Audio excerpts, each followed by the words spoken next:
Olá pessoal, na nossa aula de hoje nós daremos continuidade ao estudo da eletrostática, falando sobre densidade superficial de cargas. Então, o que é que consiste a densidade superficial de cargas? Nos condutores não esféricos, a distribuição de cargas em excesso não é uniforme. Assim, há locais com maior concentração de carga do que outros. A densidade elétrica superficial revela a quantidade de carga elétrica que um condutor possui distribuída ao longo de sua área. Então, pessoal, nós já estudamos o conceito de densidade lá no segundo ano em física, quando vocês estudaram que densidade é o grau de concentração de massa de um corpo, ou seja, isso falando da densidade, nada mais é do que massa, o coeficiente entre massa sobre volume, é isso? Que tem caráter de distribuição de algo. Então, a densidade superficial de cargas, ela mede o grau de concentração de cargas em uma superfície de um dado condutor. Ela trata também de todo o excesso dessas cargas em uma superfície.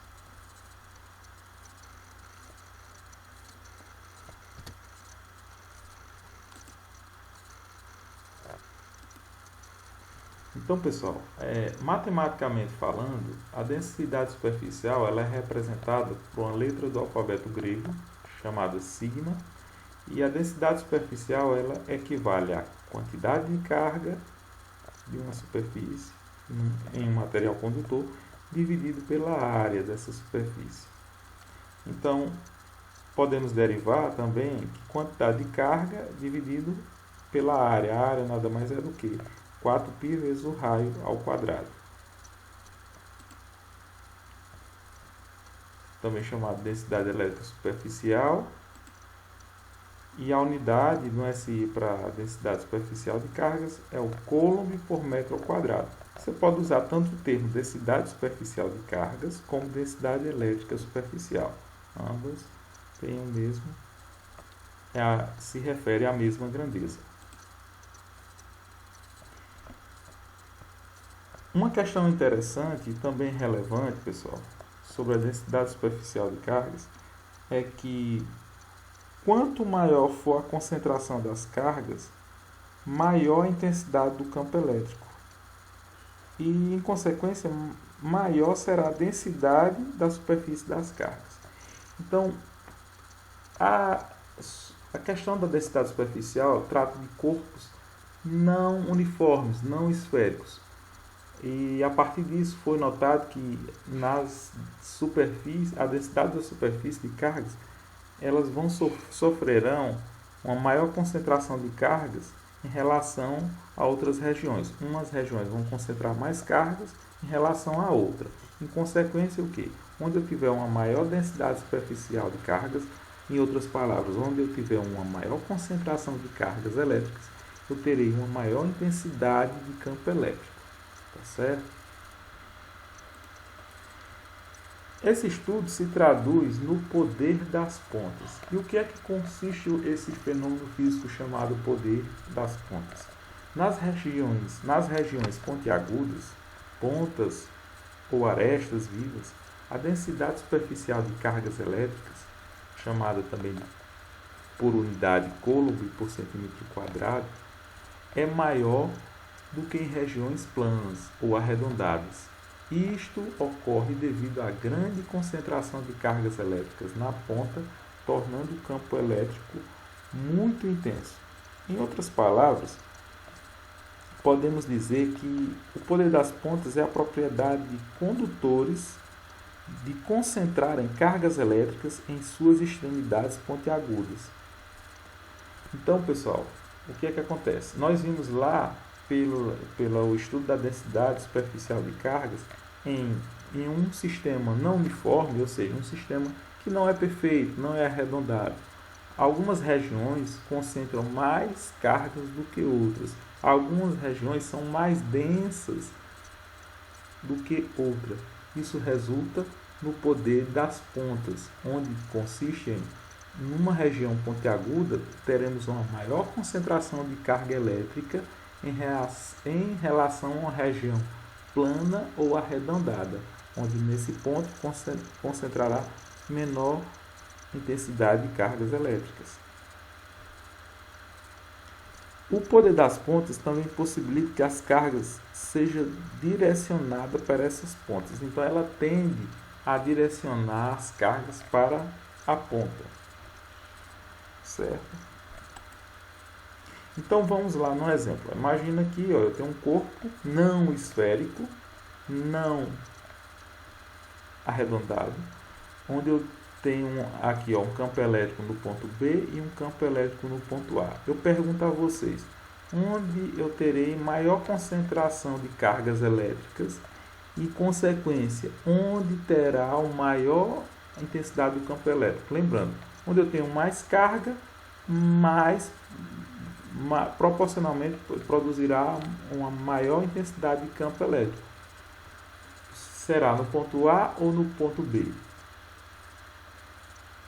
Acertou quem disse no ponto B. Ó. Percebam que a tendência, pelo poder das pontas, ele possibilita dizer que as cargas serão direcionadas para a ponta. Então, ó, no ponto B, se você for olhar o desenho, tem uma maior concentração de cargas negativas aqui. Ó.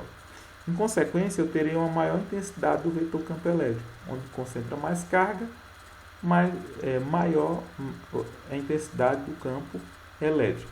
Nessa região arredondada, ó, tanto na plana quanto na arredondada, eu tenho uma concentração menor de cargas elétricas, em consequência, eu terei uma menor intensidade do campo elétrico. Então, a resposta seria, a intensidade do campo elétrico no ponto B será maior do que a intensidade do campo elétrico no ponto A. Esse estudo, gente, nos possibilita a desenvolver, o maior exemplo é os para-raios. Porque, se vocês observarem, os para-raios tem aquela, lá na parte superior, é uma região pontiaguda condutora. E isso se deve aqui, ó. Imagina por que acontece os relâmpagos. Devido ao atrito das partículas das nuvens. Você sabe que tudo na natureza é composto por átomos. Então, num temporal, essas nuvens carregadas, elas vão produzir um atrito muito grande entre essas partículas constituídas de átomos lá na nuvem. Então, por atrito, vai haver a separação de cargas.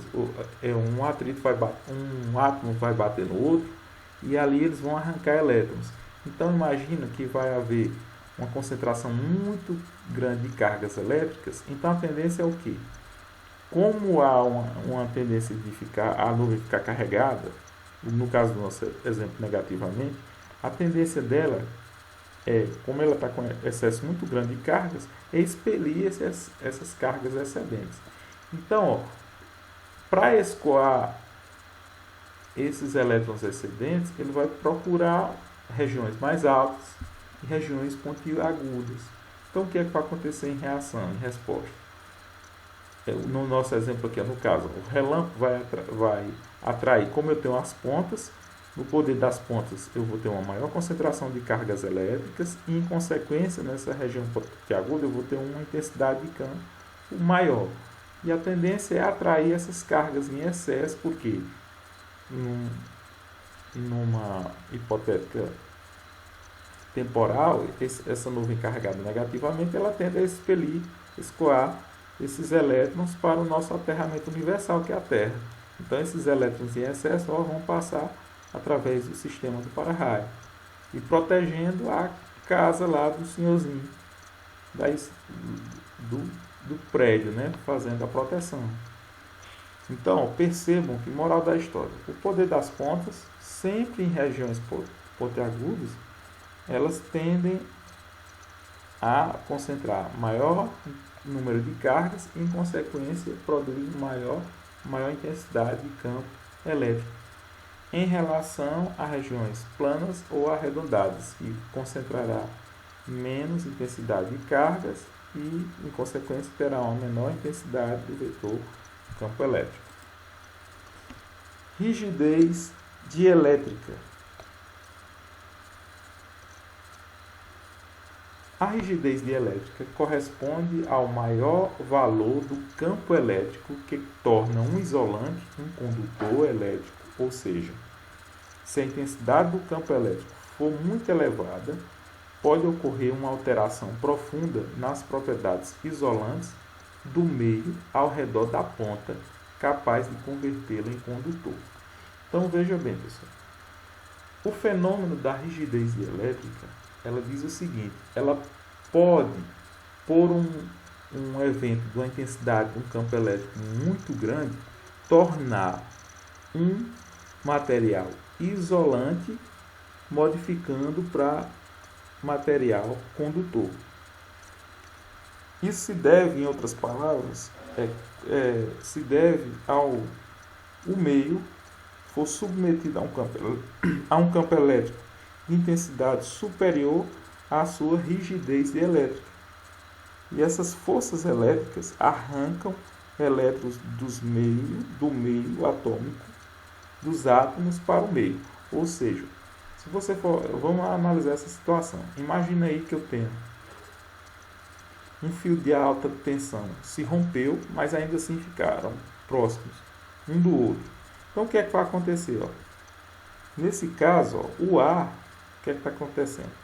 O ar, nós sabemos que ele é isolante, mas aqui ele está exposto a uma intensidade de campo elétrico muito grande, que ultrapassou a barreira do limite.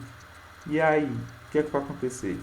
Esse ar isolante, que é composto de material isolante, ele vai, devido a estar exposto a uma intensidade de campo elétrico muito grande, ele vai tornar-se condutor, certo?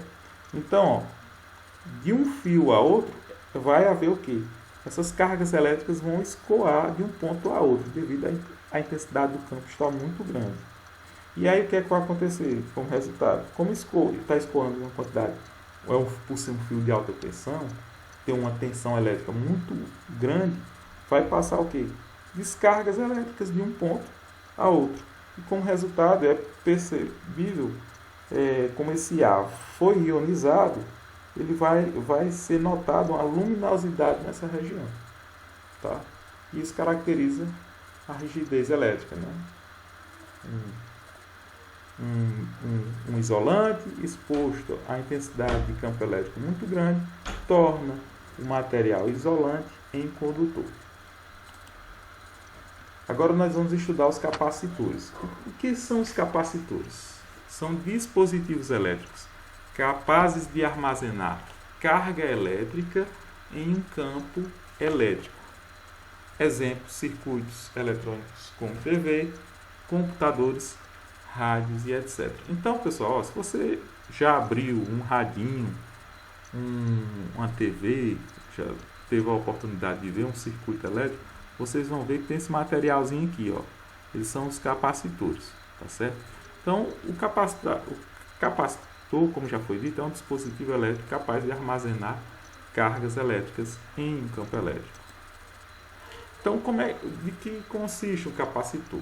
Então, na figura acima apresenta um arranjo particular conhecido como capacitor de placas paralelas. Ele é composto de duas placas paralelas e condutoras, chamadas de armaduras, e por um material isolante chamado de dielétrico. Então, nós temos o capacitor, ele consiste em duas placas condutoras. Essas placas condutoras são chamadas de armaduras, tá? Elas ficam expostas a uma diferença de potencial. Elas ficam carregadas com cargas de sinais contrários, tá? E entre essas armaduras nós temos o chamado dieletro, que é o material isolante. No caso aqui o nosso exemplo é o ar, mas pode ser papel, vidro, óleo, etc. Então, o esquema do capacitor. Nós temos o gerador, que é a diferença de potencial, né? E nós temos o capacitor formado por as armaduras. Então, na figura acima estão representados o capacitor e a diferença de potencial ao qual ele está sujeito.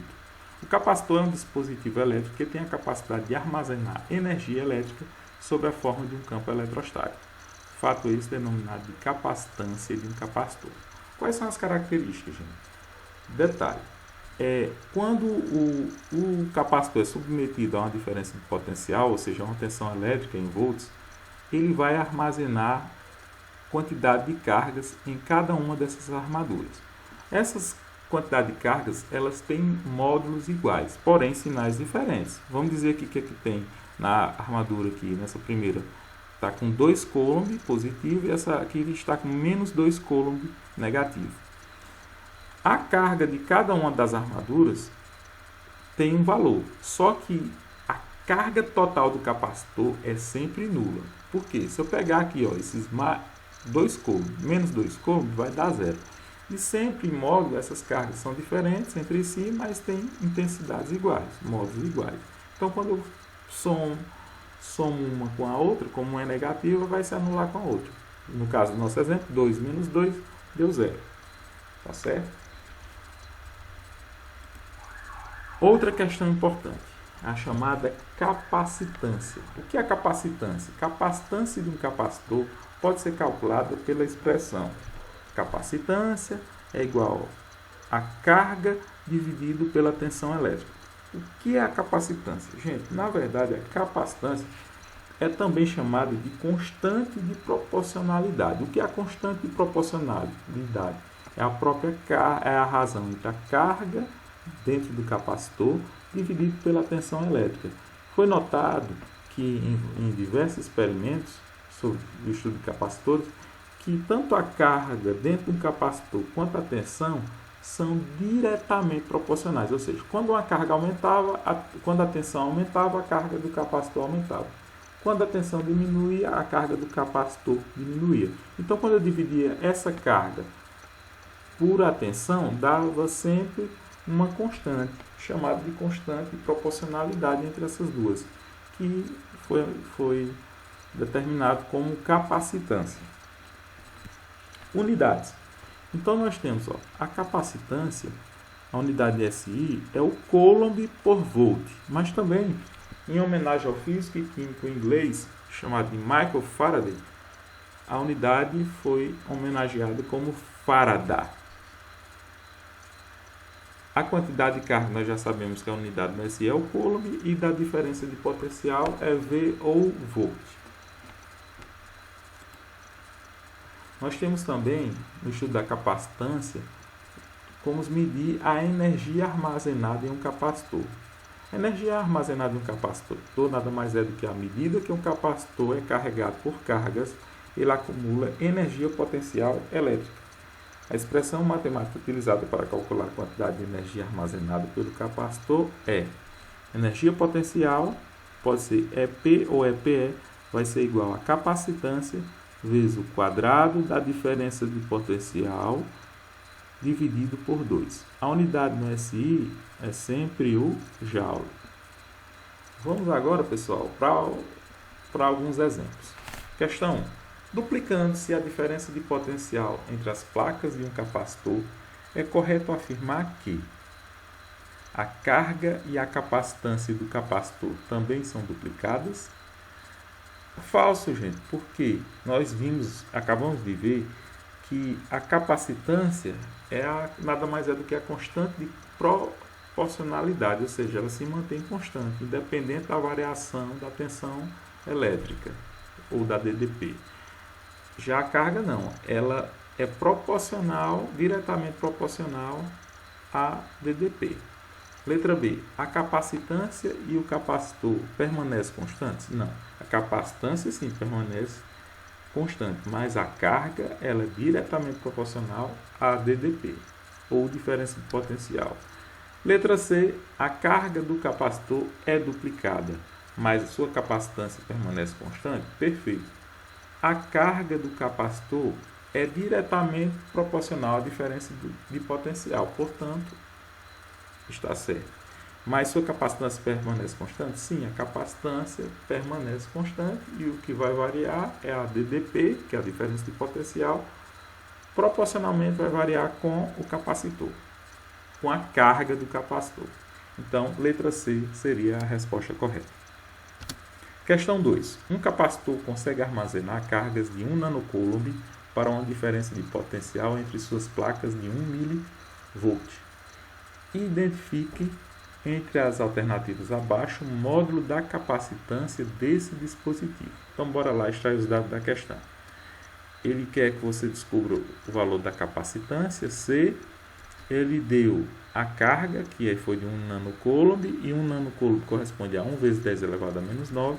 Ele deu também a DDP, ou tensão elétrica, que foi de 1 mV. E 1 mV corresponde a 1 vezes 10 elevado a menos 3. Jogando na fórmula, nós temos que capacitância é igual a carga dividido pela tensão elétrica, ou DDP.